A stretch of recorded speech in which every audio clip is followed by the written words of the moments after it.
I welcome you all in our today's session, that is resistance firing circuit for SCR. There are several methods of turning on the SCR.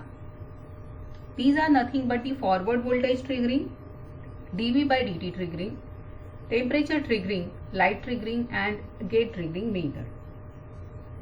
The forward voltage triggering, dV by dt triggering and temperature triggering methods. These methods will not control the instant of turning out of the SCR. The light triggering method is most commonly used when the series connected string of SCR is used.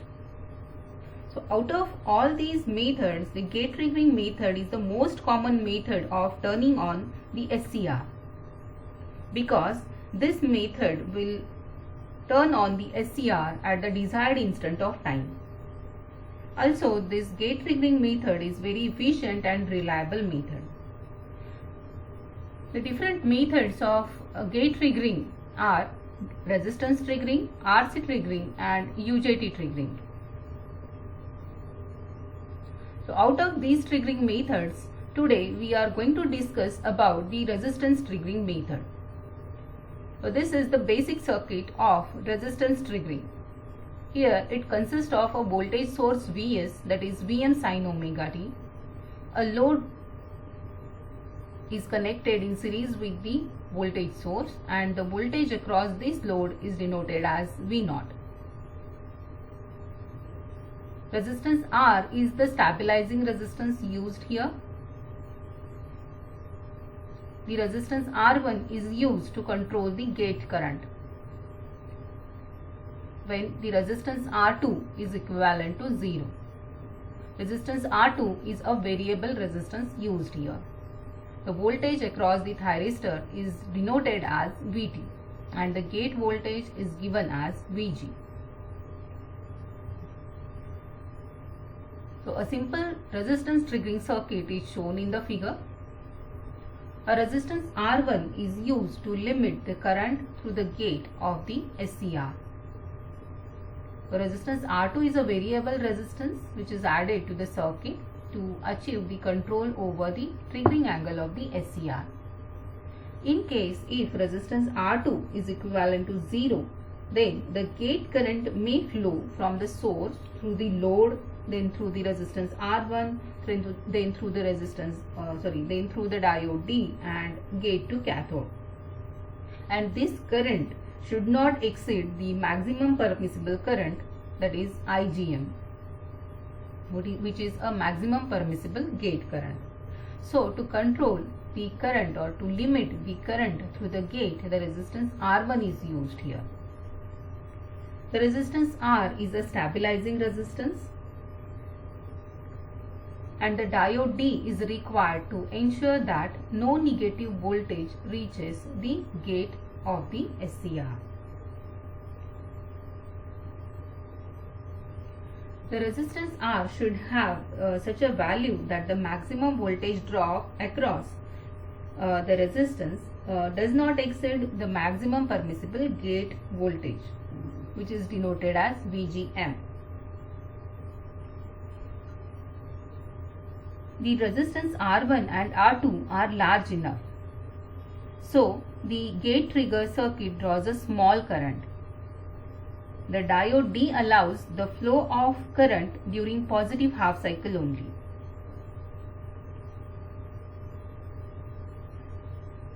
The potentiometer setting R2 determines the gate voltage amplitude. So see here, three different cases are shown in this graph. The first one is nothing but the input signal, that is Vs, source voltage Vs. The second one shows the gate voltage. The third one is the output voltage, then the output current and the thyristor voltage. The first case here we consider when the firing angle is equivalent to 0. When resistance R2 is large enough, the current I is very small. and so that the voltage across the resistance R is also very small, because Vg is equivalent to I into R. So as the gate peak voltage is less than that of the gate trigger voltage, the SCR will not turn on at all. See here, the gate peak voltage is very less than that of the gate trigger voltage. So the SCR will not get turned on. So what will be your output voltage? Output voltage is equivalent to 0, and the whole source voltage will appear across the thyristor voltage here, or across the thyristor. The thyristor voltage follows the source voltage. Okay, so as no current flow will be there, the output current is equivalent to 0. Now what is the second case?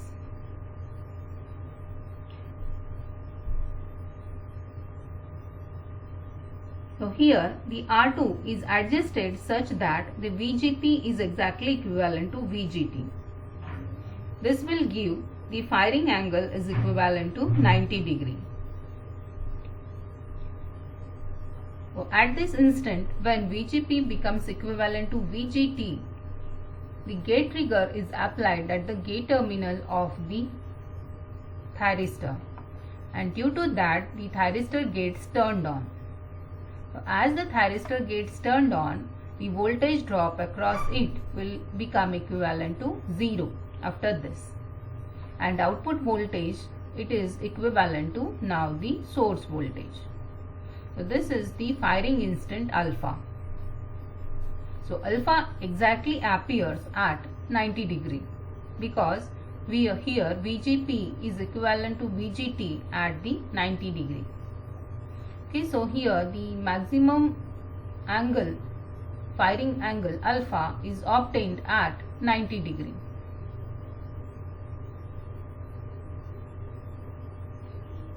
Here comes the third stage, when the VGP is very greater than the VGT. As soon as the gate voltage becomes equivalent to the VGT, for the first time SCR is turned on. So as VG, gate voltage, becomes equivalent to the gate trigger voltage, here the thyristor gets turned on and the voltage across it become equivalent to 0, and the output voltage henceforth follows the input signal. So see here, the firing angle is always less than 90 degree when the VGP is greater than VGT. So increasing Vg above VGT turns the SCR at firing angle less than the 90 degree. So for when the Vg reaches VGT for the first time, the SCR fires, the gate loses its control and Vg is reduced to almost 0. So this is our third case, where alpha is always less than 90 degree.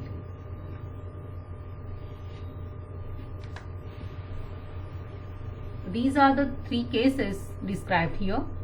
First case, when VGP is less than VGT. VGP, the peak gate voltage, is less than VGT since R2 is very small. Therefore, current I flowing through the gate is also very small. So in this case, the SCR will not turn on, and therefore the load voltage is equivalent to 0. And also the VSCR is also equal to Vs. So this is because we are using only a resistive network. Therefore, the output will be in phase with the input signal. In the second case, VGP is equivalent to VGT and R2 has the optimal value. When R2 is set to an optimum value such that VGP is equivalent to VGT, here we can see that the SCR is triggered at 90 degree, since VGP reaches its peak value at the 90 degree only. The waveforms are shown, or as the waveform shows, the load voltage is 0 till 90 degree and the voltage across the SCR is the same as that of the input voltage. till it is triggered at 90 degree. And in the third case, VGP is greater than VGT, where R2 is very small. The triggering value VGT is selected much earlier than that of the 90 degree, and hence the SCR turns on earlier than that of the VS, reaches to its peak value. So the waveforms are shown with respect to the Vs equivalent to Vm sin omega t. So at omega t is equivalent to alpha, here the source voltage becomes equivalent to gate triggering voltage and the Vm becomes equivalent to gate peak voltage. Therefore, from this equation we can find out the value of alpha. So alpha is equivalent to sine inverse of VGT divided by VGP.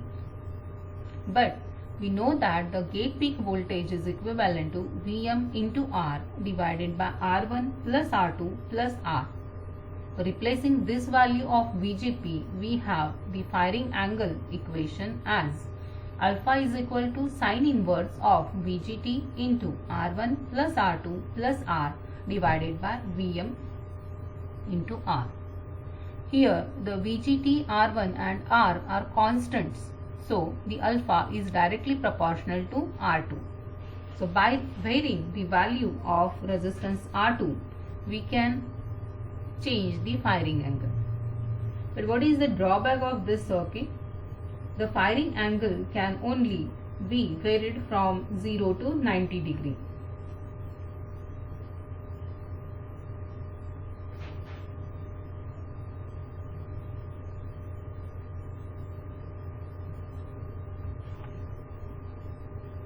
So in this session we have seen the resistance triggering circuit.